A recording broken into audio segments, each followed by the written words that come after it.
अगर आप भी 2025 में थाईलैंड की ट्रिप प्लान कर रहे हैं तो ये वीडियो आपके लिए होने वाली है। थाईलैंड जो मशहूर है अपने प्राचीन और सुंदर मंदिरों के लिए, मन को मोहित करने वाली बीचेस के लिए, अपनी स्वादिष्ट कुजीन के लिए और अपनी जिंदा दिल और जोश भरी नाइट लाइफ के लिए।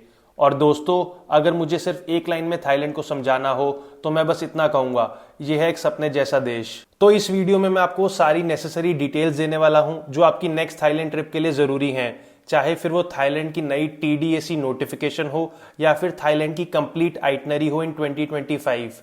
तो बिना किसी देरी के चलिए शुरू करते हैं इस वीडियो को। नमस्ते दोस्तों, स्वागत है आप सबका एक नई वीडियो में। आज की इस वीडियो में हम बात करने वाले हैं थाईलैंड की कंप्लीट आइटनरी इन 2025 के बारे में।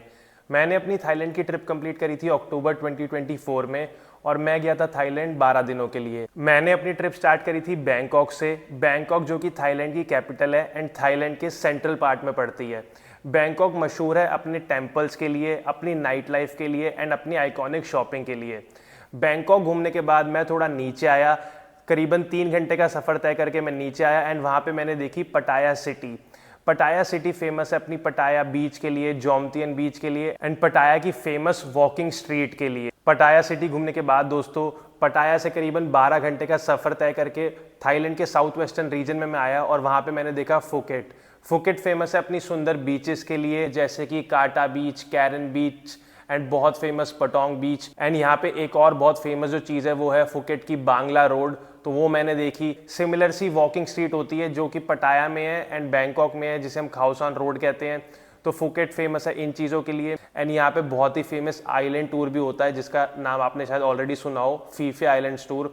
मैंने वो भी करा था, उसकी बात हम आगे वीडियो में डिटेल में करने वाले हैं।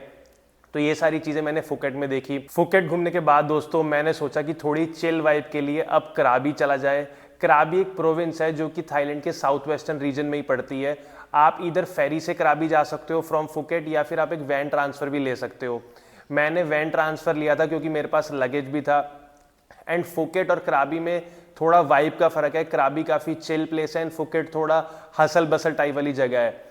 कराबी फेमस है अपनी बीचेस के लिए, जैसे कि आओनांग बीच, रेले बीच, यहाँ की क्लिफ माउंटेन्स, यहाँ की शॉपिंग स्ट्रीट एंड यहाँ की फेमस रॉक क्लाइंबिंग। कई लोग कराबी जाते ही इसलिए क्योंकि उन्हें रॉक क्लाइंबिंग करनी होती है। ये रॉक क्लाइंबिंग रेले बीच के पास होती है। इधर तो आप खुद से जा सकते हो रॉक क्लाइंबिंग करने, या फिर आप ऑनलाइन गाइड बुक कर सकते हो और उसके थ्रू आप जा सकते हो। इन सब चीज़ों की बातें हम आगे वीडियो में डिटेल में करने वाले हैं। एंड इस वीडियो में मैं आपको एक आइटनरी देने वाला हूँ, इधर 5 डेज़ के लिए, 7 डेज़ के लिए, 10 डेज़ के लिए या इवन 14 डेज़ के लिए, अगर आप थाईलैंड जाना चाहें तो। मैंने अपनी 12 दिनों की ट्रिप में थाईलैंड एक्सटेंसिवली कवर करा था। जितनी मैक्सिमम जगह 12 दिन में मैं देख सकता था वो मैंने देखी एंड वो मैं आगे आपको वीडियो में डिटेल में बताने वाला हूँ। तो इस वीडियो को हम 2 पार्ट्स में रखने वाले हैं, पार्ट 1 एंड पार्ट 2।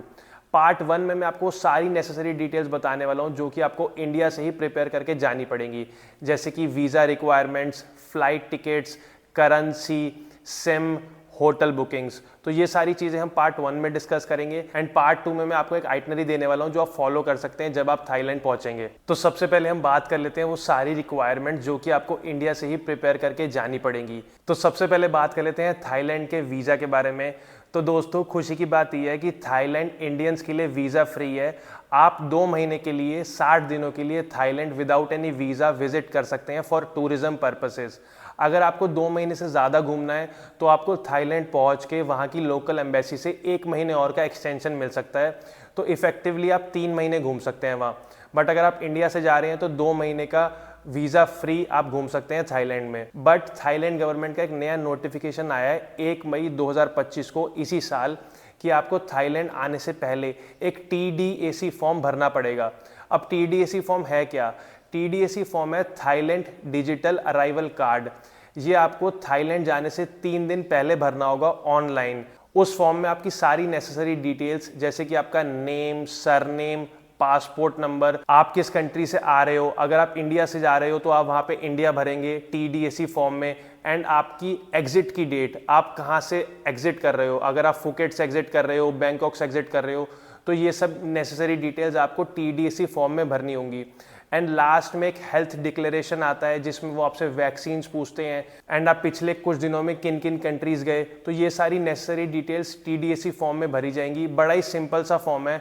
ऐसा सिमिलर सा फॉर्म मैं अभी मलेशिया गया था, वहाँ भी मैंने भरा था जाने से 3 दिन पहले ही। उसे मलेशिया डिजिटल अराइवल कार्ड कहते हैं। तो ऐसा सिमिलर सा फॉर्म अभी थाईलैंड गवर्नमेंट ने लॉन्च करा है, TDSC जिसका नाम है। तो ये फॉर्म दोस्तों ज़रूर भरिएगा, इस फॉर्म के बिना मत पहुँच जाइएगा। 3 दिन पहले आपको ये फॉर्म भरना होता है। अगर मान लीजिए आपकी फ़्लाइट 15 तारीख को है तो आप 12 तारीख को या फिर 13 तारीख को ये फॉर्म भर सकते हैं। 3 दिन से पहले आप ये फॉर्म नहीं भर सकते। तो एक ये TDSC फॉर्म था जो मेरे को लगा कि ये ज़रूरी चीज़ है आपको बताने के लिए, तो जाने से पहले TDSC फॉर्म ज़रूर भर लीजिएगा। और हालांकि दोस्तों थाईलैंड इंडियंस के लिए वीज़ा फ्री है, बट कुछ और नेसेसरी रिक्वायरमेंट्स TDSC फॉर्म के अलावा, TDSC फॉर्म तो हमने भरना ही भरना है क्योंकि नई नोटिफिकेशन आ चुकी है। इसके अलावा कुछ और जो नेसेसरी रिक्वायरमेंट्स है जो आपको ध्यान में रखनी होगी वो है कि आपकी पासपोर्ट की 6 महीने की वैलिडिटी होनी चाहिए। अगर आपका पासपोर्ट एक्सपायर होने वाला है, उसकी 3 या 4 महीने की वैलिडिटी रह गई है, तो मैं आपको सजेस्ट करूंगा कि आप पासपोर्ट रिन्यू कराइए एंड तब थाईलैंड विजिट करिए। उसके बिना मत करिए क्योंकि 6 महीने वाला क्लॉज जो है वो काफ़ी नेसेसरी है, वो काफ़ी कंट्रीज़ में मांगा जाता है इंक्लूडिंग थाईलैंड। इसके अलावा दोस्तों मैं आपको सजेस्ट करूंगा कि आप रिटर्न टिकट्स या ऑनवर्ड टिकट्स पहले से ही बुक करा के रखें। रिटर्न टिकट्स आपसे थाईलैंड इमिग्रेशन पे मांगी जा सकती हैं। कई लोग बिना रिटर्न टिकट्स के पहुंच जाते हैं एंड फिर उन्हें वहाँ पे प्रॉब्लम होती है। तो रिटर्न टिकट्स वापसी इंडिया की या फिर ऑनवर्ड टिकट्स किसी और कंट्री की आप पहले से ही बुक करा के रखिएगा। इसके अलावा दोस्तों प्रूफ ऑफ अकोमोडेशन, कि जब आप थाईलैंड पहुँचेंगे आप ठहरेंगे कहाँ, तो आपकी होटल बुकिंग्स या फिर हॉस्टल बुकिंग्स आप पहले ही जाने से पहले करा लीजिएगा। कई बार वो लोग मांग लेते हैं, कई बार नहीं भी मांगते, एंड मेरे से मांग रखी है तो मैं शुरू के 2-3 दिन की दिखा देता हूँ।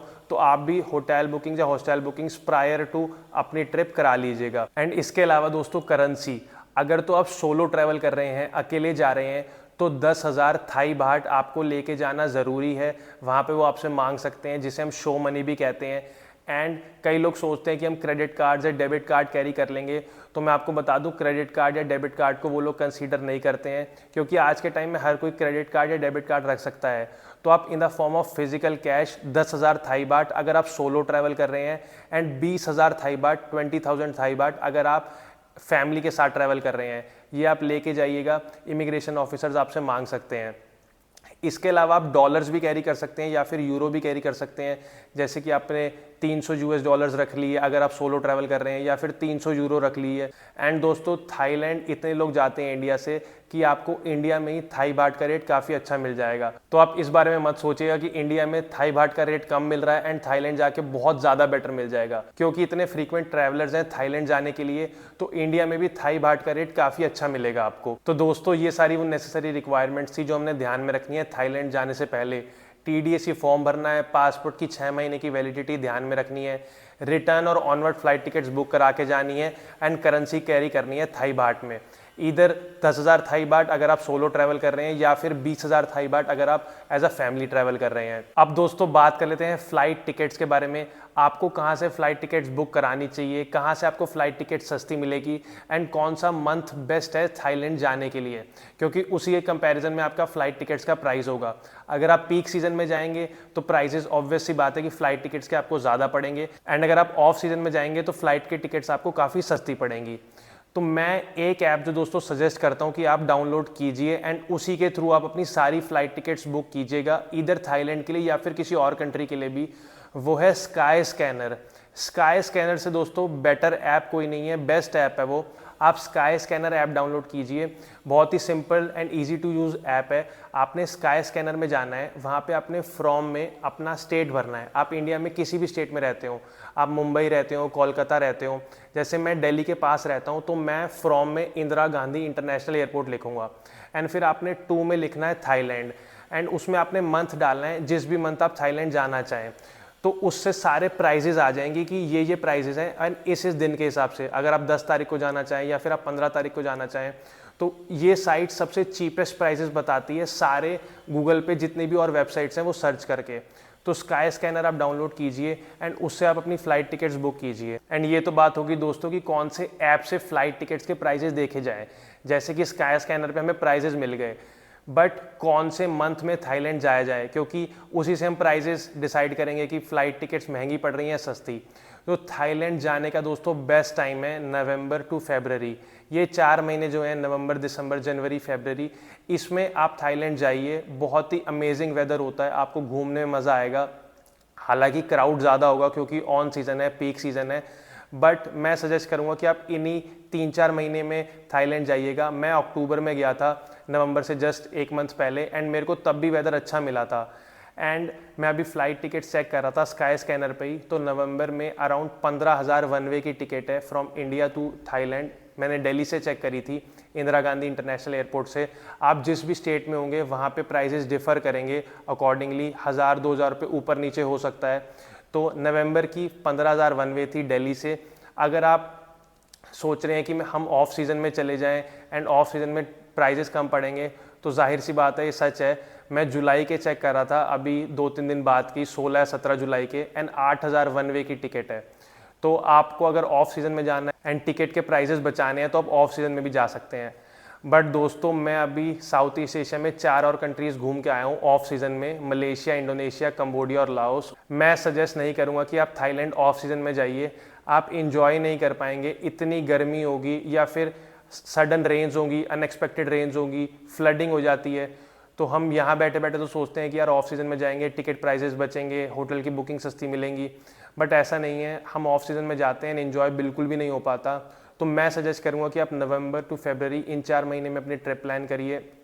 टिकट के प्राइजेस अकॉर्डिंगली होंगे क्योंकि ऑन सीज़न है, एंड यही सीज़न है थाईलैंड घूमने का। ऑफ सीज़न में आप मत जाइएगा, मैं सजेस्ट नहीं करूँगा। अब बात कर लेते हैं दोस्तों कि होटल बुकिंग या फिर हॉस्टल बुकिंग कहाँ से की जाए। तो 3 ऐप जो मैं आपको सजेस्ट करता हूँ वो है हॉस्टलवर्ल्ड, booking.com एंड अगोड़ा।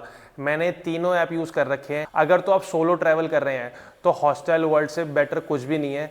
आप ये मान लीजिए कि जो हॉस्टल आपको 500 रुपये का मिल रहा है और साइट्स पे, गूगल पे जब आप सर्च करेंगे, वही हॉस्टलवर्ल्ड पे अराउंड 350 या 300 रुपये तक का भी मिल जाता है। एंड अगर आप एज अ फैमिली ट्रैवल कर रहे हैं एंड थोड़ी हाई एंड प्रॉपर्टी देख रहे हैं तो आप booking.com देख सकते हैं। booking.com पे आपको कई हाई एंड प्रॉपर्टीज़ भी मिलेंगी, जैसे कि आप अपार्टमेंट्स रेंट कर सकते हैं या फिर कई हाई एंड होटल्स भी। इसके अलावा अगर आपको बुकिंग एंड हॉस्टलवर्ल्ड पे प्राइजेस ठीक नहीं लग रहे तो आप अगोड़ा भी देख सकते हैं। मेरी फर्स्ट प्रेफरेंसेस हॉस्टलवर्ल्ड या booking.com रहती हैं, एंड ये तीनों ही ऐप्स मैंने पर्सनली यूज़ कर रखे हैं। मैंने अपनी पहली ट्रिप पे booking.com काफ़ी फ्रीक्वेंटली यूज़ करा था, एंड अगोड़ा भी मैंने लेटर ऑन इस ट्रिप पे, साउथ ईस्ट एशिया की ट्रिप पे यूज़ करा था। ये तीनों ऐप्स काफ़ी रिलायबल है। तो जाने से पहले आप इन तीनों ऐप्स पे रेट्स देख सकते हैं, कंपेयर कर सकते हैं। जहाँ पे आपको सस्ती प्रॉपर्टी मिल रही हो आप उस ऐप के थ्रू बुक कर सकते हैं। अब दोस्तों बात कर लेते हैं थाईलैंड की करेंसी के बारे में। तो थाईलैंड की करेंसी है थाई बाट, एंड एक थाई बाट में अराउंड इंडिया के 2.66 इंडियन रुपीज़ होते हैं। आप ये मान लीजिए कि अगर आप 10,000 थाई बाट लेके जा रहे हैं तो इंडियन रुपीज़ में करीबन 26 या 26,500 रुपये हो गए। एंड मैं आपको सजेस्ट करूंगा कि आप इंडिया से ही INR को थाई बाट में एक्सचेंज करा के लेके जाइए। जैसा कि मैंने पहले बताया, ये थाई बाट आपसे इमिग्रेशन पे भी मांग सकते हैं एज अ शो मनी जब आप थाईलैंड पहुंचेंगे। एंड क्योंकि इंडिया से इतने फ्रीक्वेंट ट्रैवलर्स हैं थाईलैंड के लिए, तो आपको थाई बाट का रेट इंडिया में काफ़ी अच्छा मिल सकता है। एंड इसके अलावा दोस्तों एक और सजेशन जो मैं देना चाहूँगा वो ये है कि आप एक Forex कार्ड ज़रूर कैरी करिए अपने साथ। Forex कार्ड का जो रेट मिलता है आपको जब आप ATM से विड्रॉ करते हैं, उसमें और जो नॉर्मल डेबिट कार्ड्स और क्रेडिट कार्ड्स है उसके रेट में काफ़ी ज़्यादा फ़र्क है। Credit card and debit card का रेट काफ़ी एक्सॉर्बिटेंट होता है। तो मैं सजेस्ट करूंगा कि आप एक Forex कार्ड रखिए, एंड उससे आप अपनी परचेजेस भी कर सकते हैं, एंड Forex कार्ड से अगर आपको विड्रॉ करने हो तो आप विड्रॉ भी कर सकते हैं। इसके अलावा आप अगर कैरी करना चाहे तो आप हमेशा अपने साथ डॉलर्स या फिर यूरो रख सकते हैं।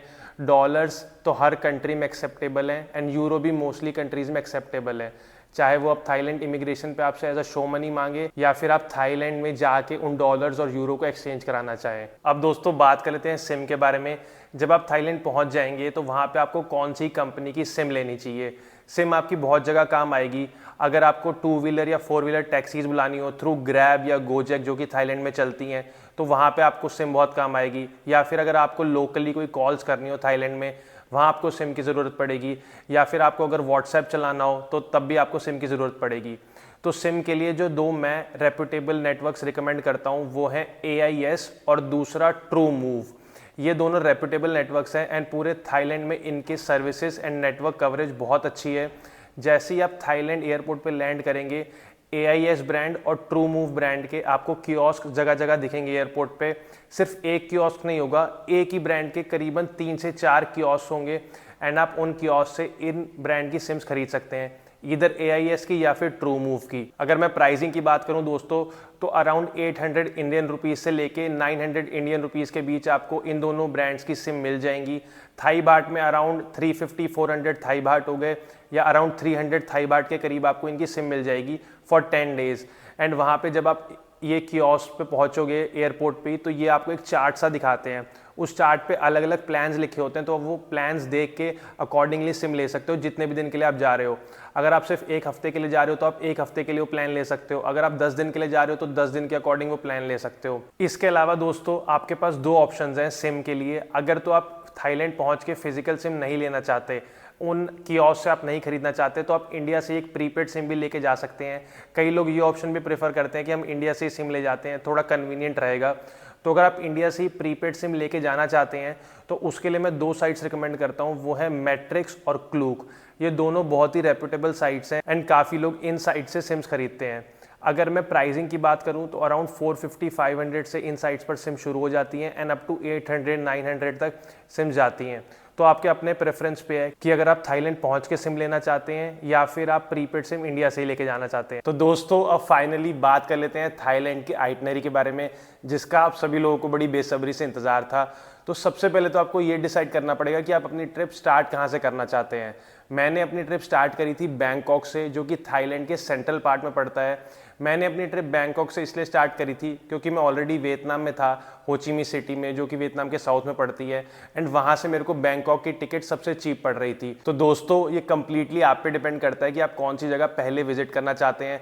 अगर आप बैंकॉक पहले जाना चाहते हैं तो आप बैंकॉक पहले जा सकते हैं, या फिर आप अगर थाईलैंड के साउथ पार्ट से स्टार्ट करना चाहते हैं जहाँ पे फुकेट या कराबी आते हैं तो आप वहाँ की टिकट बुक कर सकते हैं। मैं सजेस्ट करूँगा कि जहाँ की भी आपको टिकट सस्ती मिल रही हो इंडिया से, आप पहले वहाँ जाइए। कई बार होता है कि फुकेट की टिकट सस्ती होती है, कई बार होता है कि बैंकॉक की टिकट हमें चीपर मिल रही होती हैं। तो जो भी चीपर ऑप्शन हो आप पहले वहाँ पे जाइए एंड फिर उसके अकॉर्डिंगली आप इधर साउथ में आ सकते हैं, बैंकॉक से फिर आप नीचे आ सकते हैं फुकेट या कराबी की तरफ, एंड आप अपोजिट भी कर सकते हैं, फुकेट से सीधा ऊपर आ सकते हैं एंड फिर और ऊपर नॉर्थ में भी जा सकते हैं जहाँ पे चियांग माई एंड चियांग राई पड़ता है। तो क्योंकि दोस्तों मैंने अपनी ट्रिप बैंकॉक से स्टार्ट करी थी तो मैं आपको आइटनरी भी वैसे ही बताने वाला हूँ। आप इस आइटनरी को शफल कर सकते हैं, चेंज कर सकते हैं। तो सबसे पहले बात कर लेते हैं दोस्तों बैंकॉक की। तो जो 2 बहुत पॉपुलर जगह है बैंकॉक में स्टे करने के लिए वो है सुखुमवित एरिया और खाओसान रोड के आसपास वाला एरिया। सुखुमवित एरिया दोस्तों और खाओसान एरिया की अपनी प्रोज एंड कॉन्स हैं। सुखुमवित एरिया थोड़ा मॉडर्न एरिया है, वहाँ से स्काई ट्रेन जो इनकी ट्रेन चलती है थाईलैंड में, या फिर MRT रेन, उसकी कनेक्टिविटी बहुत अच्छी है। सुखुमवित एरिया में काफ़ी सारे मॉल्स हैं, मतलब काफ़ी डेवलप्ड एरिया है। स्ट्रीट्स काफ़ी हसल बसल वाली होती हैं, मतलब लोग काम पे जा रहे होते हैं एंड काफ़ी ऑफिस गोअर्स होते हैं। तो सुखुमवित एरिया ऐसे कुछ टाइप का एरिया है। इसके अलावा दूसरा एरिया जो है खाओसान रोड के पास वाला एरिया। और दोस्तों खाओसान रोड के आसपास वाले एरिया की अपनी खासियत है, जो थाईलैंड की रिवर फेरी चलती है, जहाँ से आप ऑलमोस्ट हर जगह जा सकते हैं बैंकॉक में। कुछ जगह छोड़ के जो बहुत मॉडर्न एरिया है वो खाओसान रोड से बहुत आसपास है एंड आप ऑलमोस्ट सारे टेम्पल्स जैसे कि वाट अरुण, वाट फो जिसे टेम्पल ऑफ रिक्लाइनिंग बुद्धा भी कहते हैं, या फिर वाट Phra Kaew and grand palace जो कि सेम कॉम्प्लेक्स में है, वाट Phra Kaew and grand palace, वो आप रिवर फेरी से जा सकते हैं। तो ये सब प्रोज है खाओसान रोड के आसपास वाले एरिया में रहने का। तो दोस्तों दोनों एरियाज में रहने के अपने प्रोज एंड कॉन्स हैं। अगर आप सुखुमवित एरिया में रहेंगे तो आपको थोड़ी सी मॉडर्न फील आएगी, मॉडर्न वाइब वाला एरिया है वो, एंड खाओसान रोड पे रहेंगे तो आप रिवर फेरी का इस्तेमाल कर सकते हैं, उससे अलग अलग जगह जा सकते हैं। कई मॉल्स भी आप रिवर फेरी से कवर कर सकते हैं, जैसे कि प्रतुनम प्लैटिनम फैशन मॉल, जिसकी बात मैं आगे करने वाला हूँ। एंड इसके अलावा दोस्तों आप पे डिपेंड करता है कि आपको कौन सा एरिया पसंद है। यहाँ पे दोनों जगहों पे आपको हॉस्टल्स या होटल मिल जाएंगे, इधर आप सुखुमवित एरिया में ठहरे या फिर आप खाओसान रोड वाले एरिया में ठहरे। मैं पर्सनली खाओसान रोड के आसपास वाले एरिया में ठहरा था एंड मेरे को वहाँ पे कोई भी कमी नहीं लगी। मैंने खाओसान रोड भी विजिट करी थी, जो इनकी फेमस वॉकिंग स्ट्रीट है, रात के टाइम बड़ा ही अच्छा सा वाइब्रेंट सा माहौल होता है। तो ये प्रोज थे खाओसान रोड के आसपास वाले एरिया में रहने के। एंड सुखुमवित एरिया में जैसे कि मैंने बताया कि आप ट्रेन की कनेक्टिविटी यूज़ कर सकते हैं एंड काफ़ी मॉडर्न एरिया है, तो आपके प्रेफरेंस पे है कि आप कहाँ स्टे करना चाहते हैं। ये तो बात होगी दोस्तों कि बैंकॉक में स्टे कहाँ करा जाए। अब बात कर लेते हैं कि बैंकॉक में घूमने की जगहें कौन कौन सी हैं। एंड दोस्तों बैंकॉक कैपिटल है थाईलैंड की एंड मैं आपको हाईली रिकमेंड करूँगा कि आप बैंकॉक विजिट करिए। कई लोग ये सोचते हैं कि यार बैंकॉक किसी भी दूसरी कैपिटल सिटी की तरह होगी, बट ऐसा नहीं है। बैंकॉक काफ़ी डाइवर्स है एंड विजिट करने वाली जगह है। अगर आपने पहले से ऑलरेडी बैंकॉक विजिट कर रखा है तो आप स्किप कर सकते हैं बैंकॉक को, बट अगर आप फर्स्ट टाइम विजिटर हैं तो मैं हाईली रिकमेंड करूंगा कि आप बैंकॉक जाइए एंड वहाँ की खूबसूरती एंड डाइवर्सिटी देखिए। बैंकॉक में आप सबसे पहले कुछ टेम्पल्स देख सकते हैं जो कि यहाँ के बहुत फेमस टेम्पल्स हैं, जैसे कि Wat Arun, Wat Pho, Wat Phra Kaew and the Grand Palace. Wat Phra Kaew and the Grand Palace एक ही कॉम्प्लेक्स में है, तो वो आपका एक साथ कवर हो जाएगा। अराउंड 500 बात की टिकट होती है, इंडियन रुपीज़ में 1200-1300 रुपये हो गए। तो ये 3 टेम्पल्स आप देख सकते हैं बैंकॉक में। इसके अलावा दोस्तों बैंकॉक फेमस है अपनी शॉपिंग के लिए। यहाँ पे इतने अच्छे अच्छे मॉल्स हैं। अगर आपको हाई एंड शॉपिंग पसंद है तो आप आइकॉन सियाम जा सकते हैं, जो कि बैंकॉक का बहुत ही फेमस मॉल है। इसके अलावा आप सियाम पैरागॉन जा सकते हैं, जो कि एक दूसरा फेमस मॉल है, या फिर सेंट्रल वर्ल्ड, MBK सेंटर। ये 3-4 मॉल आप विजिट कर सकते हैं, जो भी आपको अच्छा लगे। इसके अलावा दोस्तों एक पर्सनली मॉल या शॉपिंग कॉम्प्लेक्स आप कह सकते हो जो मेरे को पर्सनली बहुत पसंद आया था, वो था प्रतुनम प्लैटिनम फैशन मॉल। ये दोस्तों आप रिवर फेरी से जा सकते हो, जैसे कि मैंने बताया खाउसान रोड के आसपास वाले एरिया के पास आप फेरी ले सकते हैं एंड उससे आप प्रतुनम प्लैटिनम फैशन मॉल पहुंच सकते हैं। वहाँ की शॉपिंग दोस्तों बहुत ही बढ़िया है, अच्छे लेवल के कपड़े मिलते हैं, मतलब काफ़ी फैशनेबल कपड़े। वो कपड़े कोई हाई एंड नहीं होते बट काफ़ी फैशनेबल होते हैं एंड मैंने वैसे कपड़े पहली बार देखे थे जब मैं थाईलैंड गया था। तो ये दूसरा मॉल है जो आप विजिट कर सकते हैं। इसके अलावा दोस्तों बैंकॉक में आप एक बहुत ही फेमस मार्केट विजिट कर सकते हैं जिसका नाम है चातुचाक वीकेंड मार्केट। ये दोस्तों पूरी दुनिया की लार्जेस्ट वीकेंड मार्केट है एंड यहाँ पे 15,000 से ज़्यादा स्टॉल्स लगते हैं।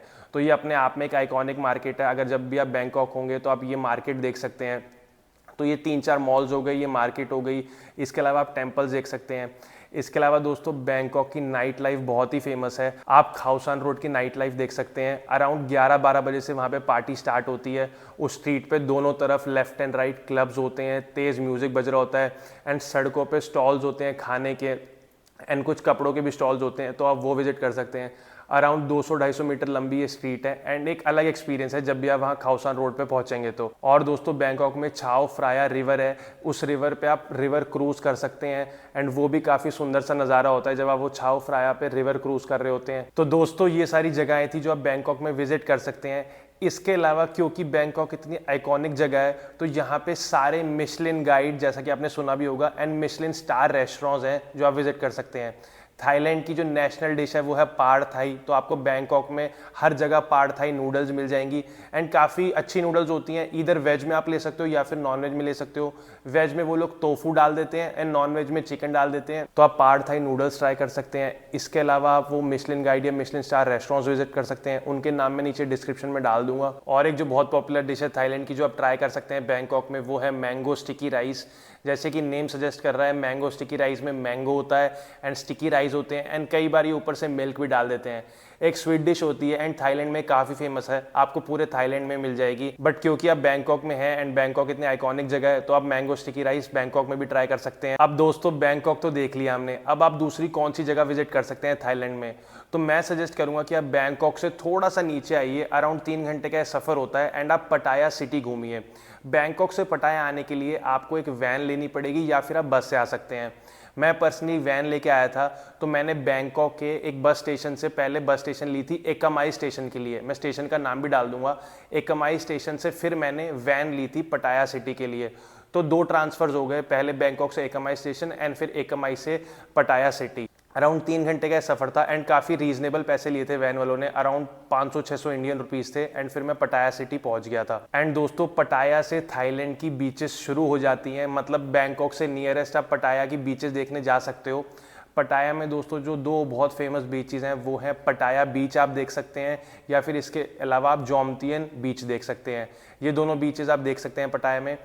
इसके अलावा दोस्तों पटाया में एक नाइट मार्केट लगती है जिसका नाम है जोमतियन नाइट मार्केट। यहाँ पे अलग अलग तरह के फूड कुजीन्स होती हैं, मतलब किसी एक कैटेगरी की नहीं।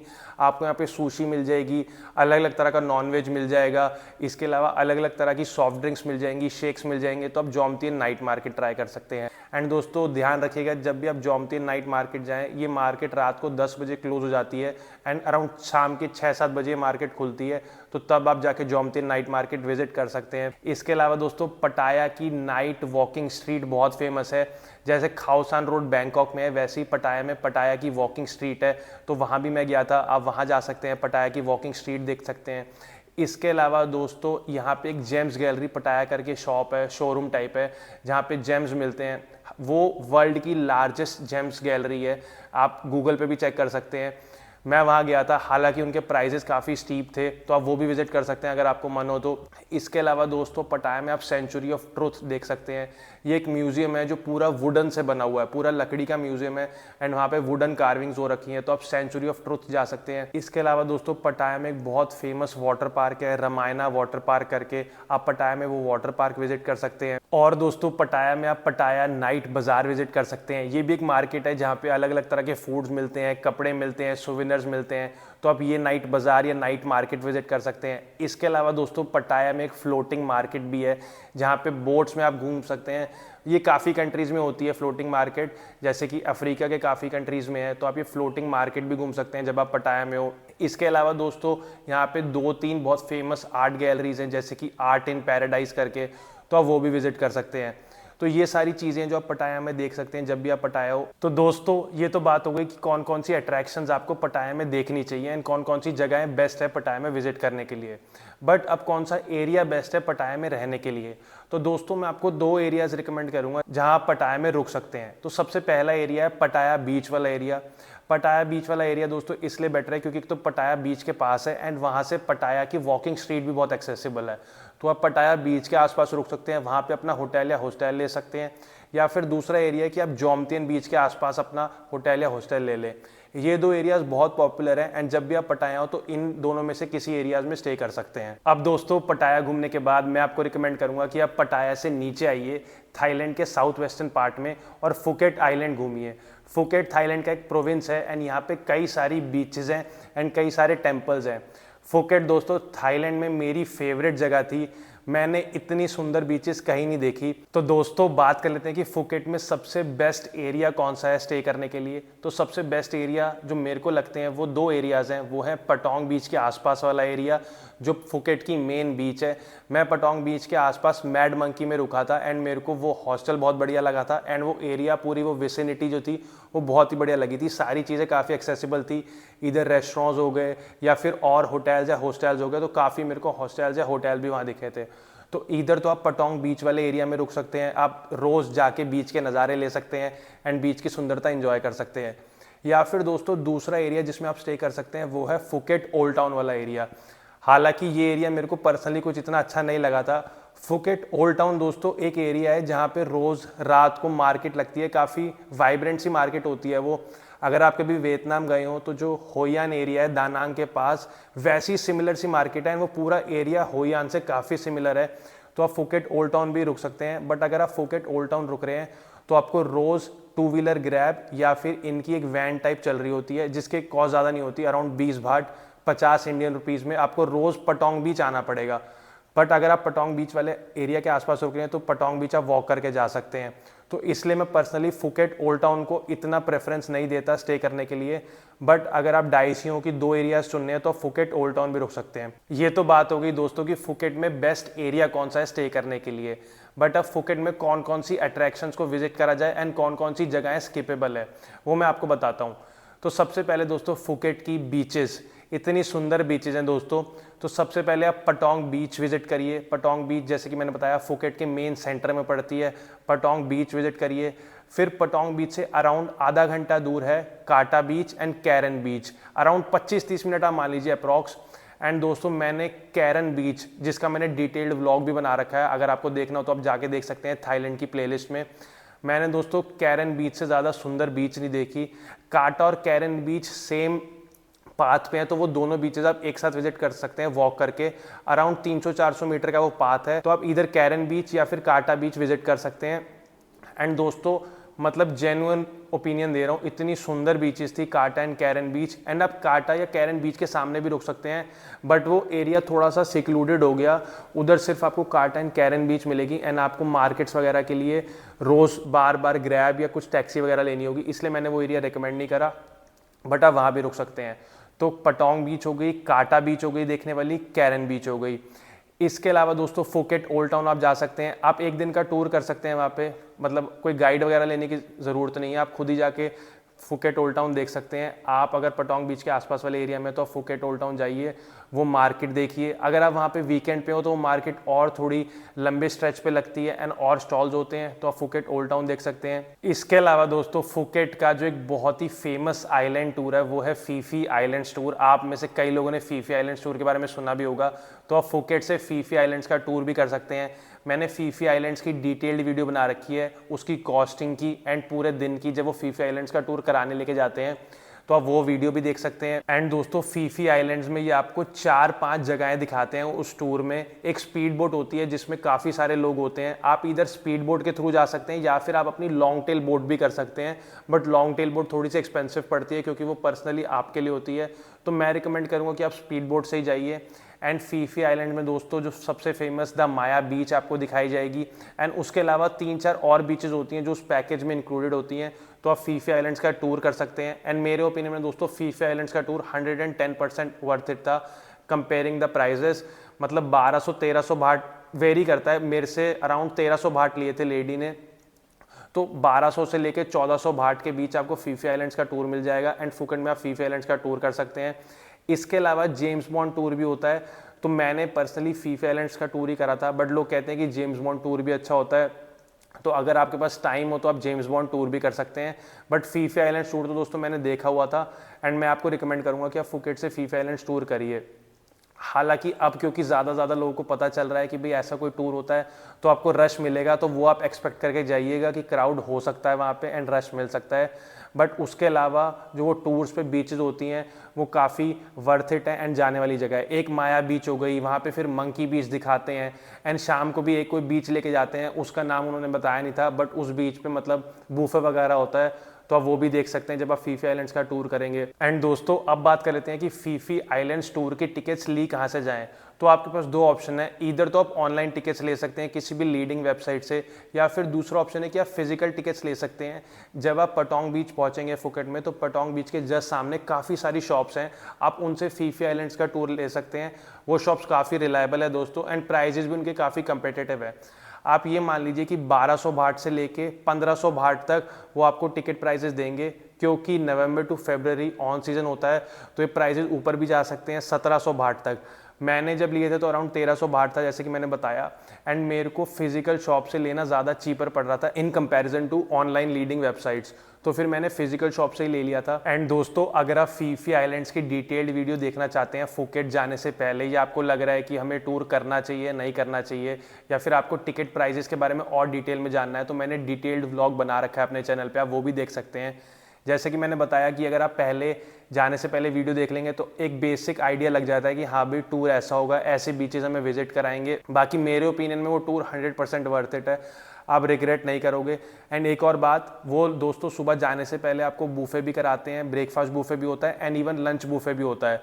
तो अगर आप देखें तो प्राइस वो कुछ ज़्यादा नहीं ले रहे, 2800-2900 रुपये इंडियन रुपीज़ होते हैं, एंड उसमें 2 टाइम का बूफे इंक्लूड है। एंड सुबह वो आपको पिक करते हैं अराउंड 8 बजे, अर्ली मॉर्निंग 8 बजे, एंड शाम को 6 बजे टूर खत्म होता है। तो मेरे हिसाब से दोस्तों 110% ये टूर वर्थ इट है। एंड दोस्तों एक और जो बहुत पॉपुलर जगह है फुकेट में देखने वाली इन बीचेस के अलावा and fee fee islands tour के अलावा, वो है फुकेट की बांग्ला रोड। बांग्ला रोड दोस्तों अपने आप में एक आइकॉनिक जगह है, आइकॉनिक स्ट्रीट है। आप ये मान लो कि खाउसान रोड एंड पटाया की जो नाइट वॉकिंग स्ट्रीट है उसको आप डबल या ट्रिपल कर दो, एंड तब जाके बांग्ला रोड से कंपैरिजन होगा। बांग्ला रोड भी दोस्तों रात को 11-12 बजे स्टार्ट होती है, एंड बड़ी लाइवली वाइब्रेंट सी स्ट्रीट है।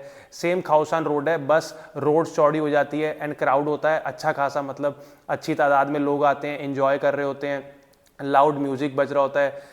एंड बांग्ला रोड पे ही दोस्तों एक बहुत फेमस क्लब है जिसमें मैं गया था, इल्यूजन करके, आप वहाँ भी विजिट कर सकते हैं, इल्यूजन फुकेट करके। तो बांग्ला रोड दोस्तों मस्ट विजिट है जब आप फुकेट में हो। इसके अलावा दोस्तों दो जो टेम्पल्स मैं आपको रिकमेंड करूंगा फुकेट में विजिट करने के लिए वो है the big Buddha Phuket and Wat Chalong. ये दोनों काफी फेमस टेम्पल्स है फुकेट में, तो जब भी आप फुकेट में हो आप ये दोनों टेम्पल्स भी विजिट कर सकते हैं। अब दोस्तों फुकेट घूमने के बाद मैं आपको रिकमेंड करूंगा कि थाईलैंड के साउथ वेस्टर्न पार्ट में ही आप थाईलैंड का एक और आइलैंड विजिट करिए एंड उस आइलैंड का नाम है कराबी। आप कराबी फुकेट से दो तरीके से जा सकते हैं, इधर तो आप एक वैन ट्रांसफर ले सकते हैं फुकेट से। वैन ट्रांसफर काफ़ी एक्सेसिबल ऑप्शंस हैं, टिकट आपको इधर लोकली फिजिकल शॉप से मिल जाएगी या फिर आप ऑनलाइन ले सकते हैं। मेरे को वैन ट्रांसफर की टिकट कॉस्ट पड़ी थी अराउंड 700 बात एंड 3 से 4 घंटे का सफ़र रहता है फुकेट से कराबी का। या फिर दूसरा ऑप्शन ये है दोस्तों कि आप फुकेट से कराबी एक स्पीड बोट के थ्रू भी जा सकते हैं एंड उसके टिकट प्राइसेस भी सिमिलर से ही है 700 से 800 बात। बट स्पीड बोट ट्रांसफर में एक दिक्कत रहती है दोस्तों कि अगर आपके पास लगेज ज़्यादा है तो वो सामान कैरी करना स्पीड बोट में काफ़ी इशू आ जाता है, हैसल हो जाती है। अगर आपके पास एक कैरी ऑन बैग है एंड एक थोड़ा सा बड़ा सा लगेज है तो आप लेके जा सकते हैं, बट आप अगर फैमिली के साथ ट्रैवल कर रहे हैं तो मैं रिकमेंड करूंगा कि आप वैन ट्रांसफर लीजिए एंड तब आप फुकेट से कराबी पहुंचिए। अब दोस्तों कराबी पहुंचने के बाद कराबी में बेस्ट एरिया कौन सा है स्टे करने के लिए, तो मैं आपको दोस्तों एक एरिया रिकमेंड करूंगा कराबी में स्टे करने के लिए, वो है आओनांग टाउन वाला एरिया।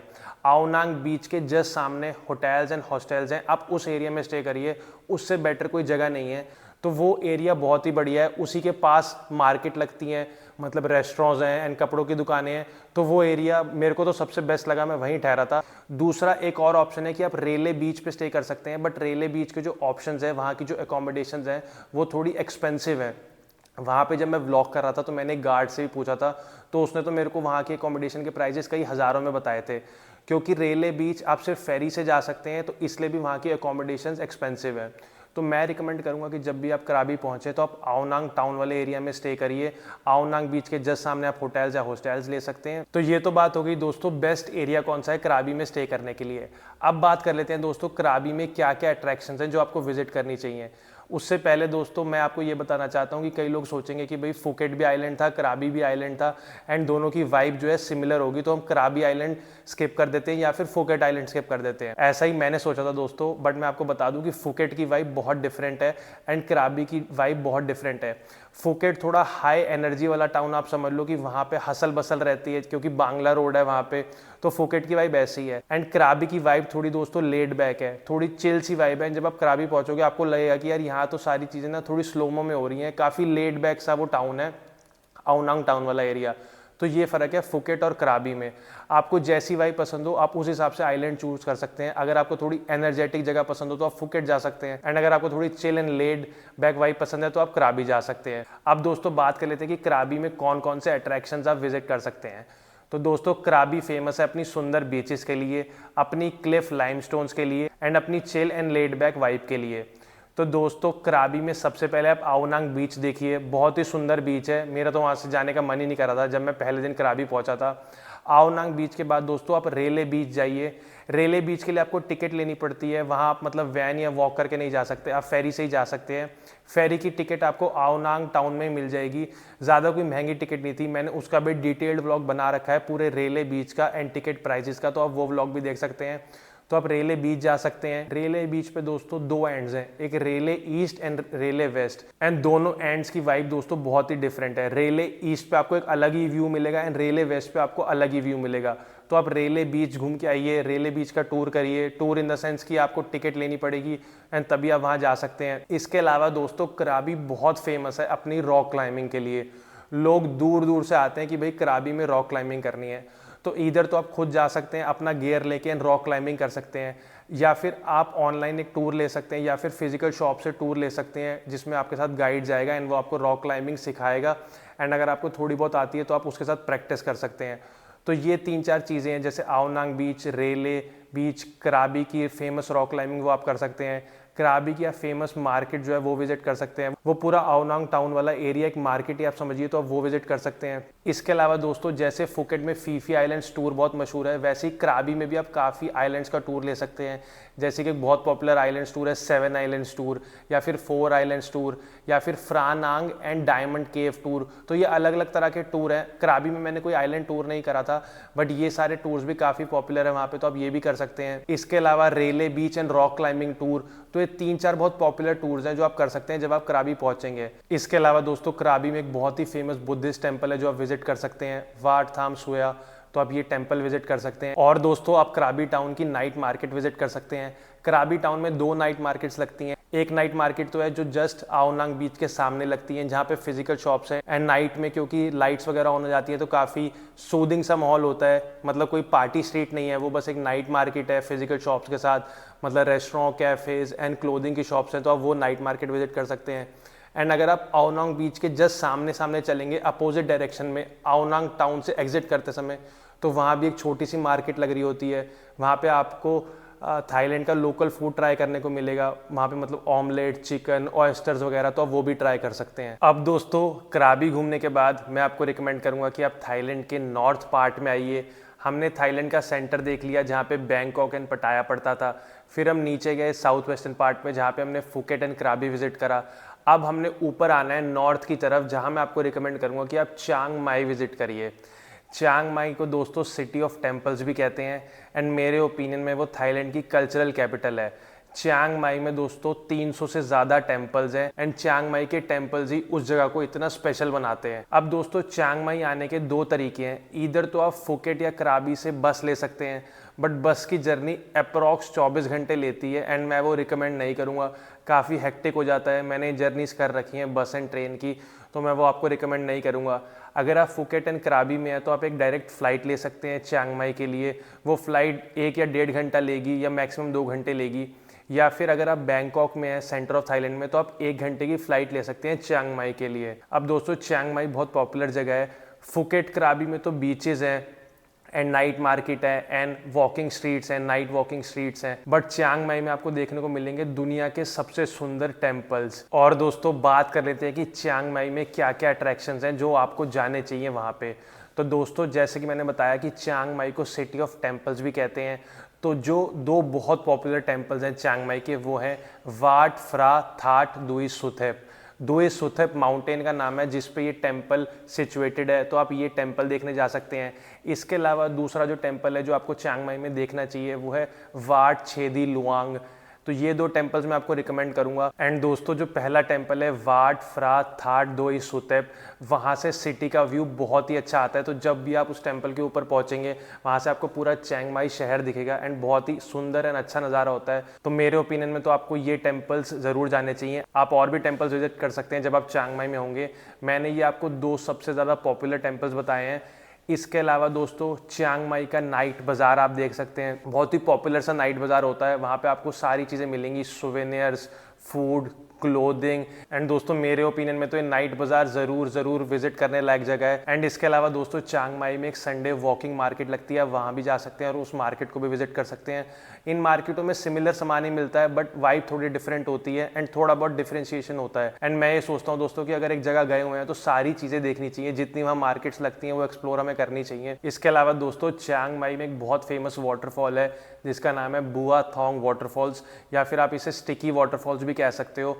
तो जब आप वाटरफॉल्स पे जा रहे होगे तो एक बहुत ही सुंदर सा ट्रेल आता है, करीबन 1-1.5 घंटे की हाइक होती है एंड फिर आप वाटरफॉल पे पहुंचते हो। एंड इसे स्टिकी वाटरफॉल इसलिए कहते हैं क्योंकि जो सरफेस है वो जहाँ पत्थर वगैरह पड़े होते हैं वो इतना रफ हो चुका है कि वहाँ पे आप फिसलोगे नहीं, तो इनका नाम इसलिए स्टिकी वाटरफॉल्स पड़ गया। तो दोस्तों आप बुआ थोंग वाटरफॉल्स भी विजिट कर सकते हैं। इसके अलावा दोस्तों चियांग माई में आप डोई इंथनॉन नेशनल पार्क विजिट कर सकते हैं।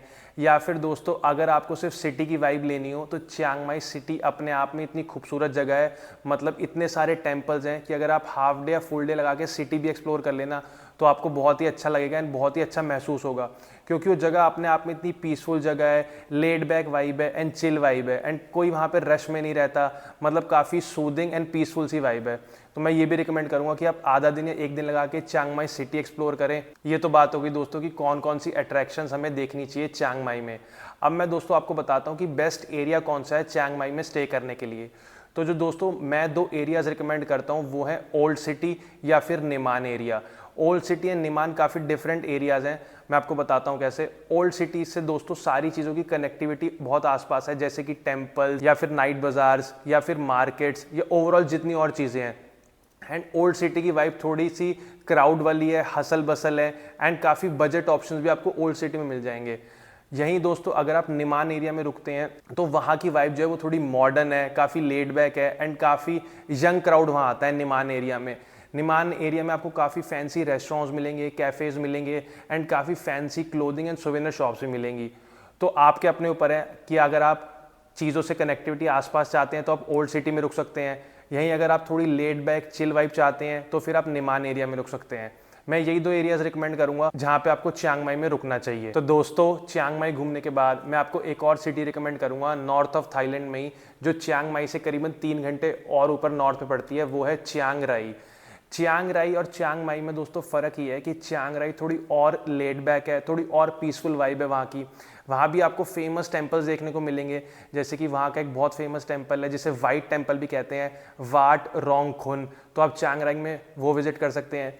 इसके अलावा चियांग राई में भी आपको नाइट मार्केट्स देखने को मिलेंगी एंड और टेम्पल्स देखने को मिलेंगे। In comparison to Chiang Mai तो कम ही है, बट चियांग राई में और भी टेम्पल्स देखने को मिलेंगे जो आप एक्सप्लोर कर सकते हैं। इसके अलावा चियांग राई में दोस्तों एक और जो बहुत फेमस टेम्पल है वो है रोंग सुया तेन टेम्पल, तो आप वो भी विजिट कर सकते हैं। इसके अलावा दोस्तों चियांग राई में आपको बहुत सारे म्यूजियम देखने को मिलेंगे, तो आप वो भी एक्सप्लोर कर सकते हैं। तो नॉर्थ ऑफ थाईलैंड में दोस्तों मैं 2 सिटीज रिकमेंड करूंगा, चियांग माई एंड चियांग राई। दोनों ही बहुत खूबसूरत हैं एंड अगर टाइम कंस्ट्रेंट ना हो तो आप दोनों विजिट कर सकते हैं। अब दोस्तों बात कर लेते हैं फूड इन थाईलैंड के बारे में।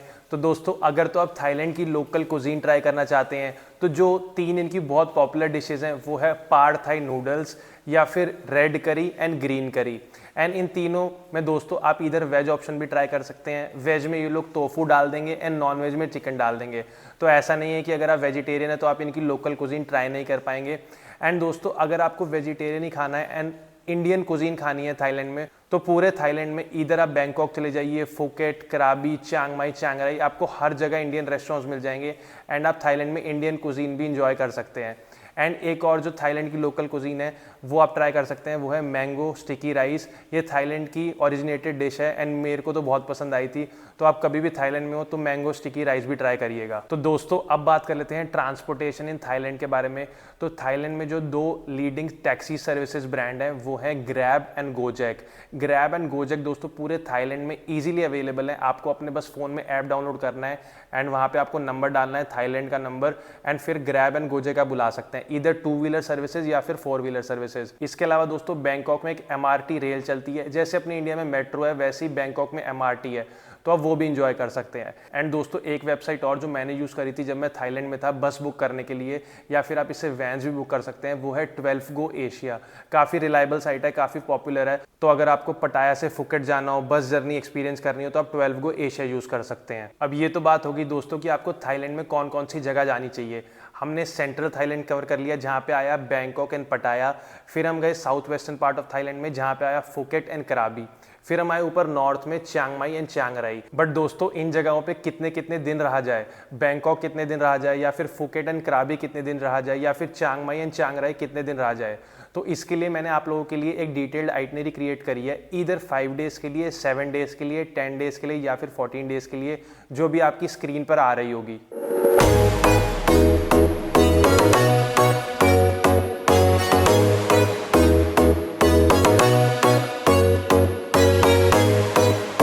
तो दोस्तों अब बात कर लेते हैं कि आइडियली कितने दिनों के लिए थाईलैंड जाना चाहिए। क्या 5 दिन के लिए जाना चाहिए, या फिर 7 दिन के लिए, या फिर 10 दिन के लिए, या फिर 14 दिन के लिए। ये देखिए दोस्तों, ये आपके पर्सनल प्रेफरेंस पे डिपेंड करता है कि आप किसी कंट्री को कितना एक्सप्लोर करना चाहते हैं। मैं मानता हूं दोस्तों कि थाईलैंड इतनी डाइवर्स कंट्री है कि आप 2 हफ्ते में भी सारी जगहें नहीं देख पाएंगे। आप मेजर स्पॉट्स देख लेंगे, बट सारी जगहें देखने के लिए आपको महीनों चाहिए होते हैं। तो उसके लिए मैं रिकमेंड करूंगा दोस्तों कि आइडियली आप थाईलैंड की ट्रिप मिनिमम 1 हफ्ते की बनाइए, एंड अगर आप 2 हफ्ते की कर पाते हैं तो उससे बेटर कोई बात नहीं है। तो मिनिमम आप 1 हफ्ते की आइटनरी तो बनाइए। उसमें आप बैंकॉक कवर कर सकते हैं, पटाया कवर कर सकते हैं, फुकेट कवर कर सकते हैं, या फिर अगर आप नॉर्थ ऑफ थाईलैंड देखना चाहते हैं तो आप बैंकॉक जा सकते हैं, चियांग माई जा सकते हैं, चियांग राई जा सकते हैं। तो दोस्तों आज की थाईलैंड की आइटनरी की वीडियो को इतना ही रखते हैं। आशा करता हूं कि वीडियो आपको इन्फॉर्मेटिव लगी होगी, एंड जब भी आप अपनी थाईलैंड की ट्रिप प्लान कर रहे हो तो आप ये वीडियो देख सकते हैं। एंड आशा करता हूं कि आपकी ट्रिप भी जल्दी प्लान हो एंड आपकी ट्रिप बहुत अच्छी जाए। एंड दोस्तों, अगर आपके मन में कोई और सवाल हो आइटनरी से रिलेटेड या ट्रिप से पहले कोई और क्वेश्चन या क्वेरी हो तो आप नीचे यूट्यूब के कमेंट सेक्शन में पूछ सकते हैं। एंड दोस्तों, अगर आपको थाईलैंड जाने से पहले ये सारी वीडियोस डिटेल्ड में देखनी हो, बैंकॉक की, फुकेट की, कराबी की या फिर पटाया की, तो आप मेरे चैनल पे जाके वो देख सकते हैं। जाने से पहले आपको एक आइडिया लग जाएगा कि भाई हाँ, थाईलैंड ऐसा दिखता है, एंड थोड़ी सी एक्सपेक्टेशंस बन जाती है कि कहाँ कहाँ जाना चाहिए एंड कहाँ कहाँ नहीं जाना चाहिए। और मैं आपसे जल्दी मिलूंगा एक नई आइटनरी की वीडियो के साथ या फिर नए व्लॉग्स के साथ। मैंने अपनी साउथ ईस्ट एशिया की ट्रिप अभी मार्च एंड अप्रैल में ही कंप्लीट करी है, जिसमें मैं 4 देश गया था, Malaysia, Indonesia, Cambodia and Laos. And उसके भी व्लॉग्स में डाल रहा हूँ, तो आप वो व्लॉग्स भी देख सकते हैं। या फिर मैं अभी लेटेस्ट एक और मलेशिया की आइटनरी डालने वाला हूँ, तो आप वो भी देख सकते हैं। और दोस्तों, अगर ये वीडियो अच्छी लगी हो तो प्लीज़ वीडियो को लाइक कर दीजिएगा, वीडियो को शेयर कर दीजिएगा एंड चैनल को सब्सक्राइब कर दीजिएगा। तब तक के लिए दोस्तों ख्याल रखिए। Thank you for watching this video and God bless.